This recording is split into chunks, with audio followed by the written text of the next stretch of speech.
السلام علیکم ورحمۃ اللہ وبرکاتہ۔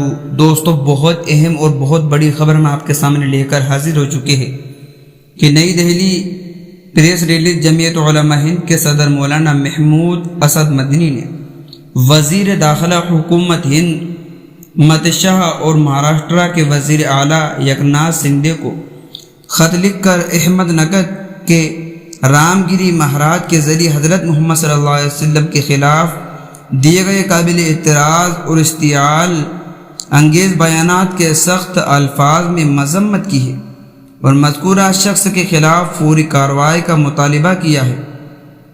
مولانا مدنی نے کہا ہے، اس طرح کے بیانات سے مسلمانوں کے مذہبی جذبات مجروح ہوئے، کیونکہ کوئی بھی مسلمان اپنے پیغمبر کی ادنا توہین بھی قبول نہیں کر سکتا۔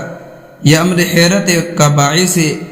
مذکورہ شخص اپنے ملعون کردار پر مصر ہے، جو یہ ظاہر کرتا ہے کہ اس نے ایک منظم منصوبے کے تحت ملک کی شمولیت اور عقیدت اعلیٰ کو چیلنج کیا ہے۔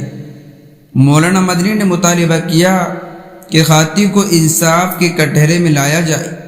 انہوں نے مزید کہا کہ حکومت اور قانون نافذ کرنے والے اداروں کی ذمہ داری ہے کہ ایسے واقعات کو روکے اور ملک میں امن و امان کو برقرار رکھنے کے لیے مؤثر اقدامات کرے۔ مکتوب میں اس بات پر زور دیا گیا ہے کہ اگر اس معاملے پر فوری اور سخت کارروائی نہیں کی گئی تو اس فرقہ پرست میں اضافہ ہو سکتا ہے، جو کہ کسی بھی صورت میں ملک کے مفاد میں نہیں ہے۔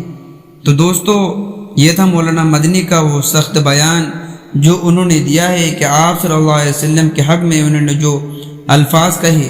اس ویڈیو کو اب آگے بھی شیئر کر دیجئے تاکہ اور لوگوں کو پتہ چل سکے، اور آپ اس چینل پر نئے ہو تو اس کو سبسکرائب بھی کر لیجئے۔ ہر اسلامک نیوز کے اوپر جو کہ ویڈیو آتی رہتی ہے۔ ملتے ہیں نیکسٹ ویڈیو میں۔ السلام علیکم۔